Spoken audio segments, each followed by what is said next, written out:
Ça, c'est probablement mon exemple préféré d'utilisation de musique diégétique dans un film pour raconter un coup de foudre, parce que honnêtement, bah moi c'était un de mes films cultes quand j'étais ado, et ça l'est toujours d'ailleurs, et en plus, c'est probablement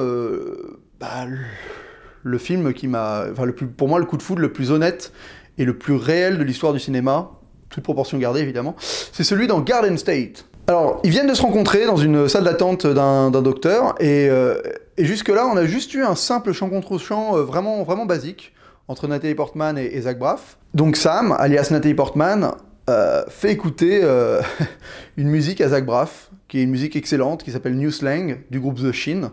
Et c'est marrant parce que juste avant de lui tendre les écouteurs pour qu'il écoute la musique, elle lui dit « Cette musique va changer ta vie ». Il met les écouteurs sur les oreilles, et là, on a un POV, et elle délivre une espèce de performance, mais magistrale, sur un espèce de sourire qui arrive jamais entièrement à se compléter, et on est entièrement avec le personnage qui tombe amoureux de cette fille, juste parce qu'elle est trop craquante, quoi. Enfin voilà, vraiment c'est le terme, elle est trop craquante, et la musique est magnifique, et elle aide totalement à créer l'atmosphère de cette séquence. Donc dans Garden State et dans Roméo et Juliette, il y a toute cette espèce de notion que le temps est suspendu, que le temps ne va plus à la même vitesse qu'il n'était dans les séquences précédentes, mais ce qui est intéressant à observer, c'est que c'est vraiment juste une impression. Il n'y a aucun effet de mise en scène particulier, à part peut-être la longueur des plans qui va varier et qui va être un peu plus longue qu'habituellement, que dans une réalité qu'on s'imaginerait, mais il n'y a pas de ralenti et il n'y a pas d'autre artifice que ça, c'est vraiment juste une impression. Parce que ça, en fait, c'est sûrement l'artifice le plus utilisé par les réalisateurs pour nous montrer et nous signifier le coup de foudre, c'est le rapport au temps, à la suspension du temps, plus particulièrement. Alors, il y a beaucoup d'artifices pour explorer cette suspension du temps au cinéma, et la technique la plus classique et probablement la moins inventive, c'est d'utiliser un ralenti. I'm into women.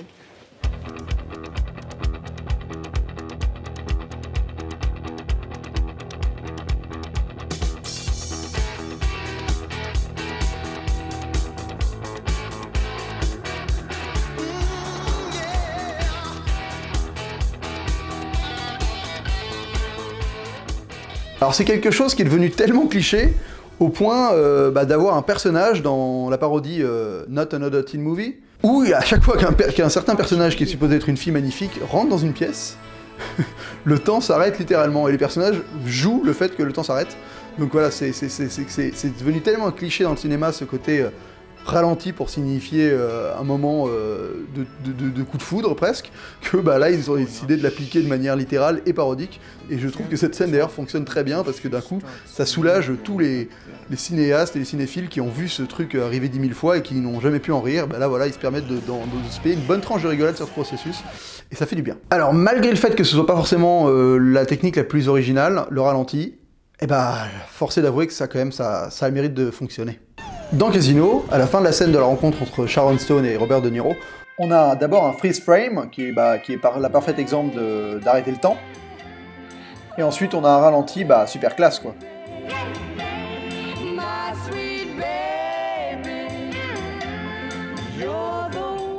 Le ralenti, mais il sublime tellement le personnage de Sharon Stone, enfin il le sublime et le renforce.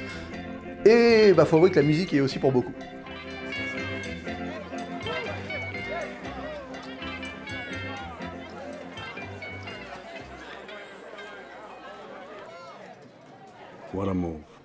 Mais ce qui est intéressant, c'est que Scorsese utilise aussi le silence au début de la séquence.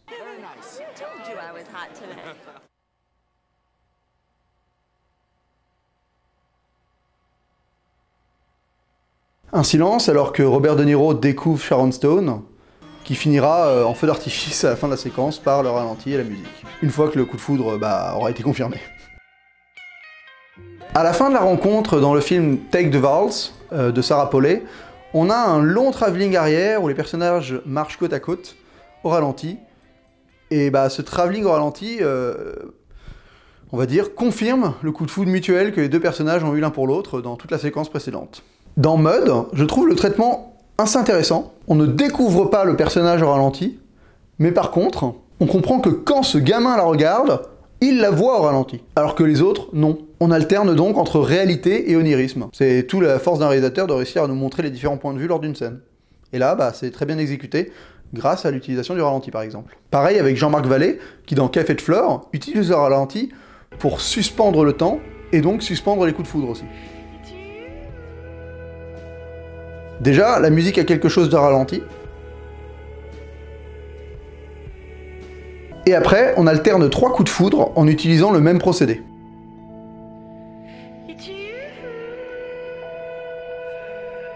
Au moment où les regards se croisent, le temps ralentit.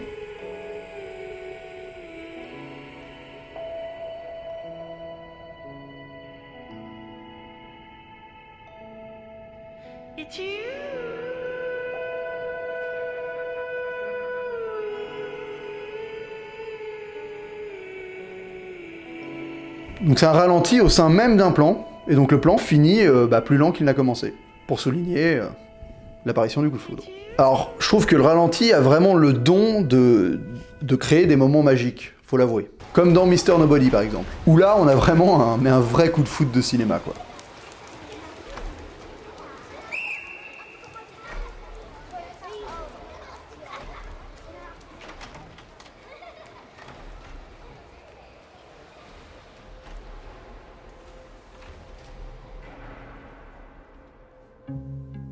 Avec ralenti, musique love, à plus savoir quoi en faire.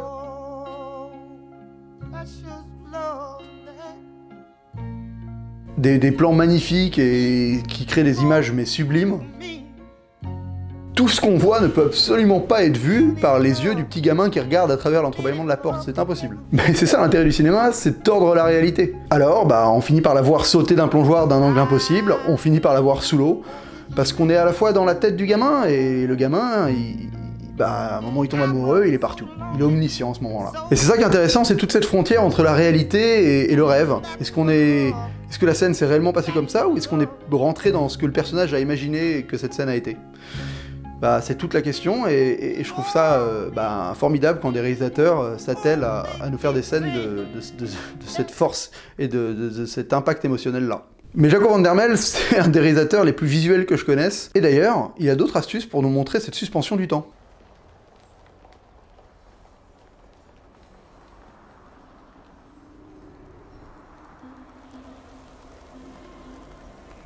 Là, par exemple, on a tout qui s'accélère, sauf les personnages. Donc cet instant dure une éternité. C'est l'inverse d'un ralenti d'une certaine manière, c'est assez intéressant. Cette astuce, en plus d'être extrêmement visuelle, nous permet de ressentir viscéralement ce sentiment d'un instant qui dure des heures. Et faut avouer qu'en plus c'est magnifique. Et ça, c'est vraiment la force des grands réalisateurs, c'est de réussir à nous mettre en image des sentiments et des émotions qui sont presque ineffables et qui sont de l'ordre du ressenti. Et quand ils trouvent une manière de les mettre en image, moi je dis chapeau, même si j'ai plus mon chapeau. Alors je pense que le réalisateur qui allait le plus loin dans ce rapport à la suspension du temps, c'est notre ami Tim Burton dans Big Fish. Où là, carrément, il a arrêté le temps. They say when you meet the love of your life, time stops. And that's true.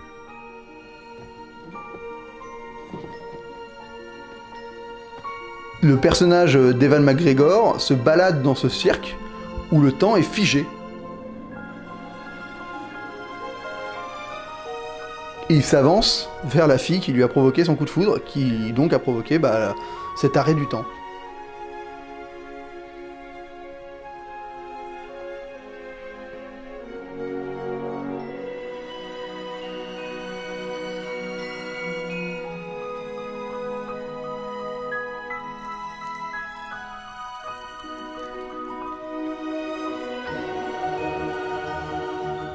Et là où Burton est fort, c'est qu'il arrive à retomber sur ses pattes en expliquant que cette sensation qu'on a que le temps s'arrête, malheureusement, le temps le rattrape forcément, et donc d'un coup, tout se débloque, et là tout s'accélère à une vitesse folle, et un peu, c'est presque comme dans la vie, quoi.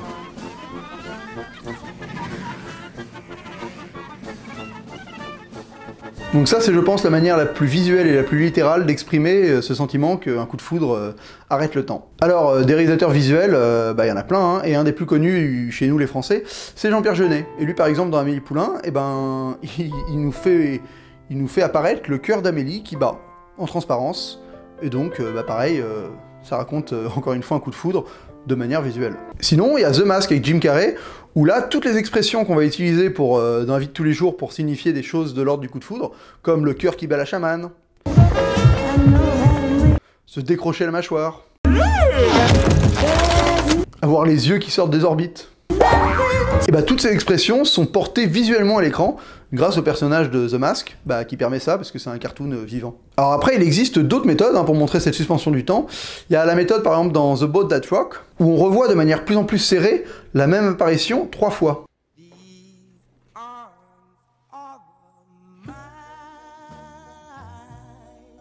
Ou dans The Girl Next Door, où on a des espèces de fondus enchaînés qui se superposent les uns aux autres.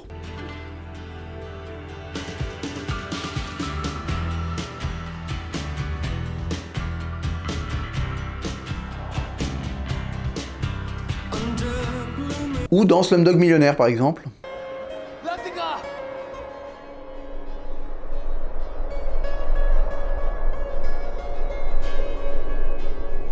Où l'image est un peu saccadée et crée cette espèce de moment hors du temps. Sans partir dans des effets complexes, il y a aussi l'utilisation de la caméra évidemment qui peut raconter beaucoup. Et pour moi, le mec qui a vraiment la plus grosse palette d'utilisation de la caméra pour montrer les coups de foudre, c'est dans Mort à Venise, que je considère être un western amoureux. On a les codes visuels du western, sauf que les revolvers, c'est les yeux d'un jeune homme. Donc par exemple, sa découverte, c'est un espèce de long zoom arrière qui nous donne l'impression qu'au départ, c'était le centre d'intérêt, qu'il n'y avait que lui dans la pièce, et qu'en fait, le gamin est au milieu d'une pièce remplie de monde. Et donc, que le protagoniste ne voyait que lui. Et ça, là, ça ressemble pas à un regard de western, ça? Comment le jeune homme fait comprendre qu'il a capté que le mec est intéressé par lui, là?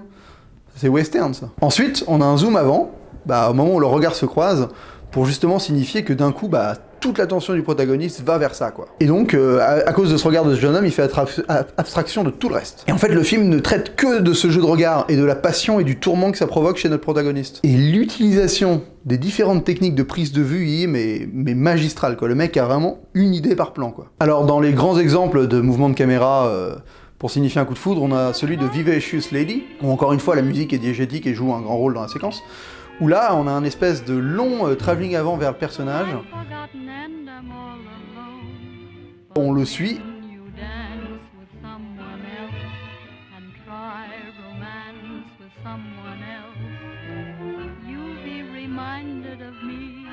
Et d'un coup, on le dépasse pour finir face à la demoiselle.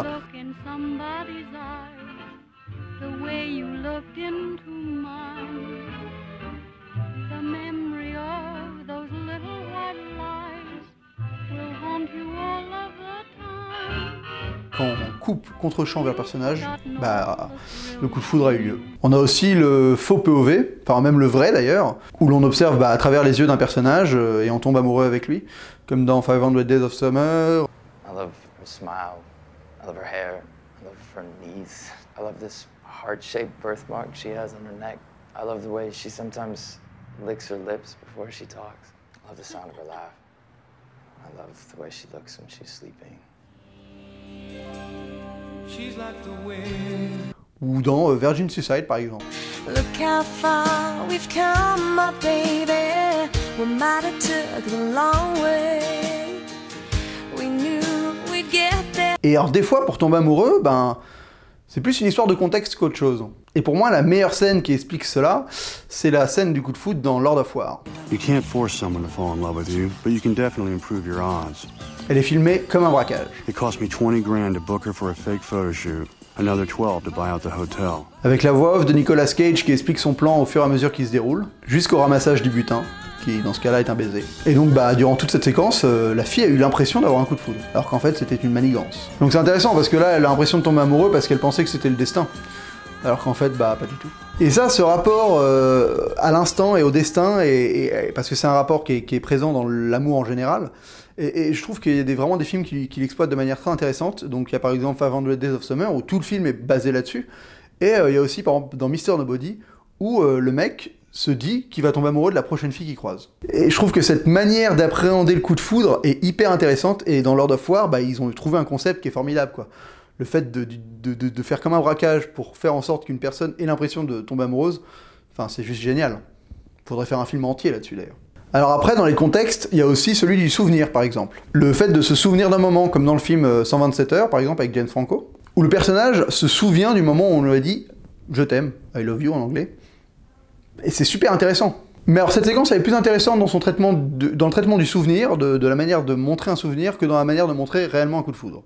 Alors c'est un souvenir parce qu'on voit jamais le protagoniste en fait. Lui il est bloqué dans sa crevasse, Et donc il revit ces séquences en les revoyant, mais le truc c'est qu'il y a une multiplicité d'angles, donc c'est pas vraiment du POV, mais à la fois on ne le voit jamais lui.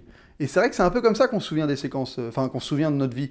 On n'est pas figé à un seul endroit, on a une espèce de sensation plus qu'autre chose. Donc il revit avec des sensations, des images marquantes, et il revit les dialogues en le réinterprétant lui-même. Preuve qu'un moment comme celui-ci, c'est proche du coup de foudre, vu que c'est un moment qu'on n'oubliera jamais. Et on a un peu cette même notion du souvenir dans Ma vie en l'air, avec justement une différence de traitement entre le souvenir et le moment, le souvenir d'une autre personne en fait. Les deux visions du même moment nous montrent comment on peut romancer un moment plutôt qu'un autre. Dans la vision du personnage principal, les regards durent éternellement quand il se souvient de cette rencontre avec cette fille.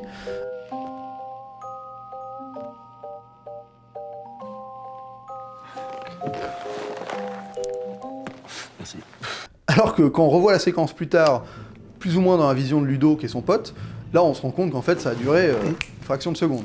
Et donc on revient un peu sur nos pattes avec l'histoire de la suspension du temps, qui peut être exploitée dans la différence des points de vue. Cette histoire de point de vue, c'est sûrement la clé de voûte d'un réalisateur en fait. Quel point de vue adopter pour montrer quoi? C'est toute la question. Alors je vous avoue que parler de coup de foudre au cinéma, c'est quelque chose de très compliqué parce qu'il y a une multitude d'exemples infinis. Et j'ai dû en oublier plein, mais en tout cas c'est super intéressant parce que c'est vrai que c'est un sentiment universel, c'est sûrement un sentiment qu'on a tous vécu, et c'est surtout un sentiment. Et la manière dont ces réalisateurs arrivent à mettre en image un sentiment, c'est là où on sent vraiment leurs pattes, ou leur... Enfin, c'est là où voilà, les réalisateurs visuels vont réussir à nous proposer des choses extraordinaires, comme Tim Burton ou Jaco van der Mel. Et les réalisateurs plus terre-à-terre vont permettre à des acteurs de nous fournir des performances extraordinaires aussi. Donc c'est vrai que c'est un cadre de travail hyper intéressant pour un réalisateur.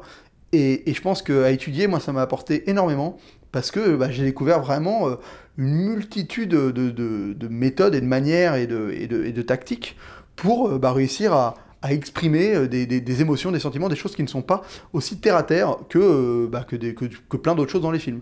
Donc voilà, donc c'était vraiment une très très bonne expérience de moi de faire cette vidéo. J'espère qu'elle vous a plu.